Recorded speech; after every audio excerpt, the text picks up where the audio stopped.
Wow! Ang gaganda ng mga comment niyo do'n sa accommodation reveal ko, ah. Nakita niyo yung CR namin do'n, 'di ba? Sobrang linis mga te.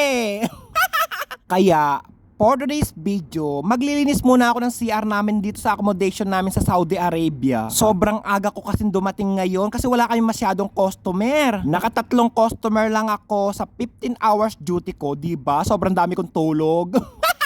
Kapag wala kaming customer, naghihintay lang kami kahit saan-saan. Pwede kang matulog, pwede kang mag-shopping, at pwede kang kumain sa labas. Yan nga, inumpisaan ko na nga maglinis ng CR namin. Sobrang linis pa ng CR namin. 2 times a year nga ako naglilinis ng CR namin. Kakalinis ko lang ng CR namin noong June. Dapat sa December ko pa talaga lilinisan to. September pa lang nilinisan ko na. Wow, sana all.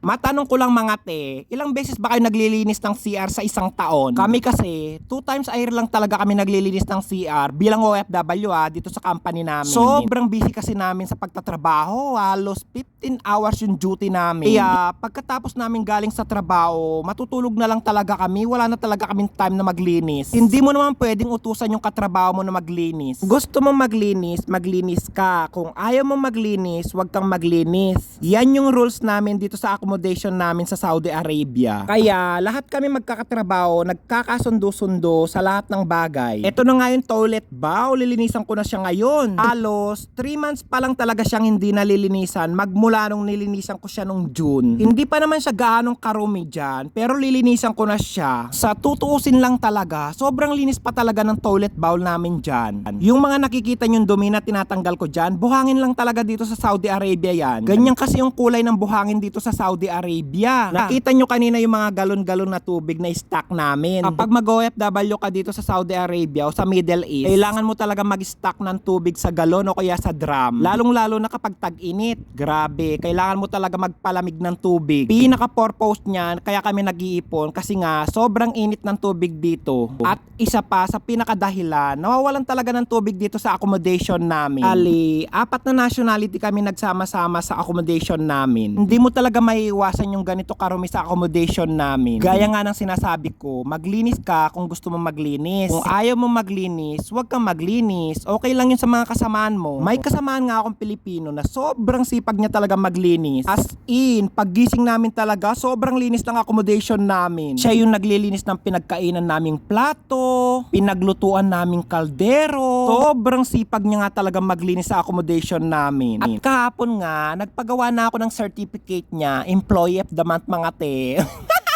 Mula January, February, March, hanggang December, pinagawa ko na. Kasi, siya yung naghuhugas ng mga pinagkainan namin, pinaglutuan namin. Serve niya talaga makatanggap ng 1,000 riyal plus certificate na Employee of the Month. Yung certificate, kayang-kaya kong ipagawa yun eh. Pero yung 1,000 riyal, ewan ko lang kung saan ko kukunin yun.